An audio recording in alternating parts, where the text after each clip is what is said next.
ఇండియాలో ఒక హిల్ సిటీని క్రియేట్ చేయాలని ప్లాన్ చేశారు. కానీ ఈ ప్రాజెక్ట్కి చాలా ప్రాబ్లమ్స్ వచ్చాయి.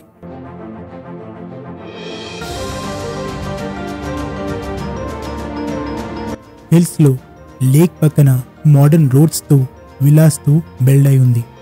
ఈ సిటీ పేరు లవాసా.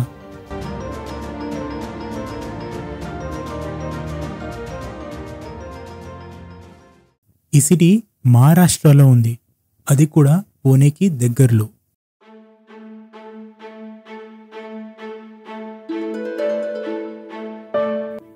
ఈ సిటీని బిల్డ్ చేస్తున్న కంపెనీ పేరు హిల్టర్ land group.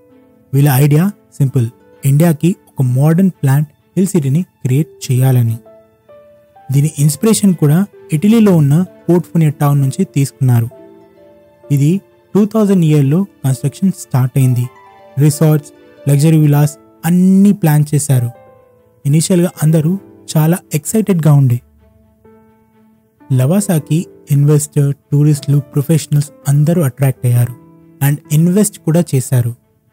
Modern life style plus natural beauty combined ఉండడం వల్ల ఈ సిటీ గ్రాడ్యువల్లీ గ్రో అవుతుందని అందరూ అనుకున్నారు. పార్క్స్, రోడ్స్ అన్నీ కన్స్ట్రక్ట్ అయ్యాయి. దాంతోపాటు ఒక ప్రాబ్లం కూడా స్టార్ట్ అయింది.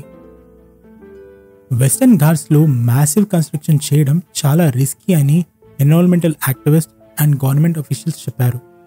అక్కడున్న river, forest, wild life disturb అవుతాయని ఈ ప్రాజెక్ట్ని ఇమీడియట్గా ఆపేయాలని అన్నారు. కానీ ఇక్కడున్న విలేజెస్ మాత్రం మిక్స్డ్ ఫీలింగ్తో ఉండే. వాళ్ళు జాబ్ వస్తాయని హ్యాపీ అవ్వాలో లేదా వాళ్ళ ల్యాండ్ పోతుందని ఈ టైంలోనే యాక్టివిస్టులు ఇంకా గవర్నమెంట్ అఫీషియల్ ఈ ప్రాజెక్ట్ని ఆపేయమని చెప్పారు. సో ఇప్పుడు వాళ్ళకి జాబ్స్ లేవు అండ్ వాళ్ళ ల్యాండ్ కూడా బ్లాక్ అయింది. 2008 నుంచి 2010 వరకు లీగల్ కేసెస్ స్టార్ట్ అయ్యాయి. ఎన్విరాన్మెంటల్ క్లియరెన్స్ మీద కూడా చాలా క్వశ్చన్స్ రేజ్ అయ్యాయి. సుప్రీంకోర్టు ఈ మ్యాటర్లో ఇన్వాల్వ్ అయింది అండ్ ప్రాజెక్ట్ ఆగిపోయింది. చాలా విలాస్ ఎంటీగా ఉన్నాయి. ఇన్వెస్టర్స్ ఇంకా బయర్స్ చాలా ప్రాబ్లం ఫేస్ చేశారు. సిటీ గ్రోత్ కూడా చాలా తగ్గిపోయింది అండ్ ఫైనాన్షియల్ లాసెస్ పెరిగాయి. లోకల్లో ఉన్న ఊరు వాళ్ళు మాత్రం ల్యాండ్ పోగొట్టుకున్నారు. అక్కడున్న వర్కర్స్ అండ్ ఎంప్లాయీస్కి జాబ్ దొరకడం చాలా కష్టమైంది. అక్కడున్న లగ్జరీ హౌసెస్ వాల్యూ దారుణంగా పడిపోయాయి అండ్ బయర్స్ చాలా ప్రాబ్లమ్స్ ఫేస్ చేశారు.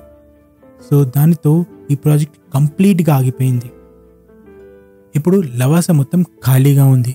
అంటే కొన్ని ప్లేసెస్లో మనుషులు ఉంటున్నారు, కానీ వాళ్ళకి కావాల్సిన అవసరమైన వస్తువులకు కూడా చాలా దూరం వెళ్లాల్సి వస్తుంది. ఈ ప్రాజెక్ట్ మనకు ఒకటి చెప్తుంది, అంబిషియస్ ప్రాజెక్ట్ కూడా రియల్ లైఫ్లో ఛాలెంజెస్ ఫేస్ చేయాలని. ఐ హోప్ ఈ వీడియో మీకు ఇన్ఫర్మేటివ్ అనిపించింది అనుకుంటున్నాను. Please like, share, subscribe to Dikshit facts.